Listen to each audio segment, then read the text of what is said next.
This Friday, French Prime Minister Sébastien Lecornu faces two no-confidence motions, one put forward by the far left, the other by the far right. At the moment, he's speaking to the National Assembly. Now, Lecornu is expected to survive both.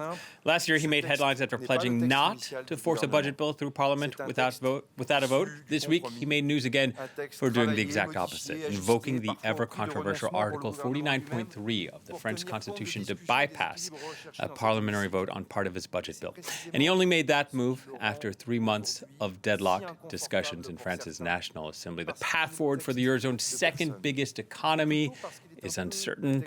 Joining me on the set is our foreign editor, Philip Turle. Hello to you, Philip. Sébastien Lecornu speaking at the moment. I know you were trying to follow along. Tell us a little bit about why is there such a row over France's budget? Right, well, there are several reasons for this. The first one is that there is no absolute majority for any party in the National Assembly. So Emmanuel Macron has got to govern with certain opposition parties to get legislation pushed through. And this is all the problem that he's faced right from the start of this second mandate, and even more since the failed dissolution of the National Assembly back in 2024, where he thought he might be able to build a new majority, and it went completely the other way. He's now even more isolated, Emmanuel Macron. So Sébastien Lecornu is the fifth Prime Minister of France since 2022.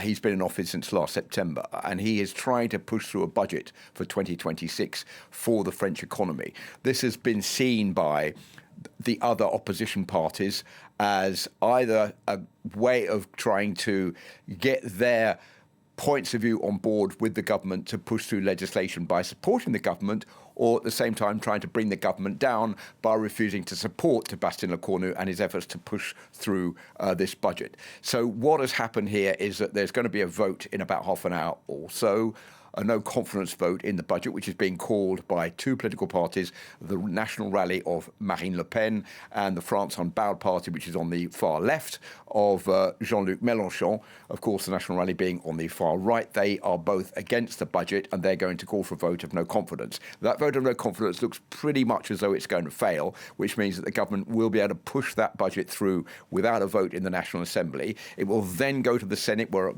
will be examined by senators. That's the upper house of Parliament in France, before coming back to the National Assembly for another vote of no confidence before it can then be signed into law. So that's where we are right now. The Prime Minister, as you can see in the background, is giving his reasoning for this budget, why he thinks it should be voted for, and saying basically that this is an occasion by the opposition to try to bring down the government.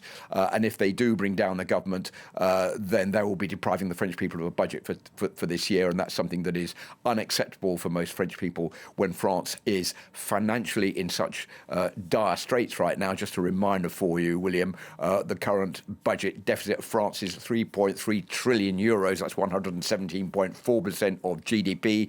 If you look back to 1980, France only had 20% of GDP budget deficit. So that shows how bad the situation is financially in France and all the pressure on the shoulders of Sébastien Lecornu. Yeah. So what happens next? So after all of this, if the no confidence vote fails, which looks pretty unlikely right now, then the government will collapse and there will be fresh elections. If the government survives this vote of no confidence, then he will be able to push the budget through. Why will he survive? Because there are two parties in the National Assembly who've said they will back what he's doing.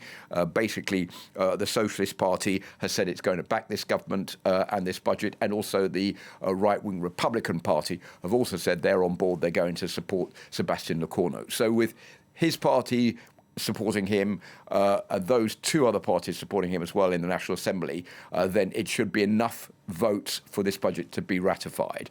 But as I said, it's going to the Senate afterwards. Then there will be another vote of no confidence after the budget comes back for a final reading in the National Assembly after being examined by the Senate. That is where there are many risks about the government falling.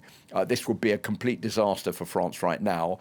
These two other parties, the Republican Party and the Socialists, say this is not the right time to bring down the government when we are face to face with all the international problems. France has already been highly criticised for having an unstable government system at the moment. We don't want to bring down the the government right now. So we need to get this budget voted on. It's going to be good news for French people. It will help them be a bit more stable in their everyday lives. That's why these two other parties, the Republicans and the Socialists, say they're going to back the government to get this budget through.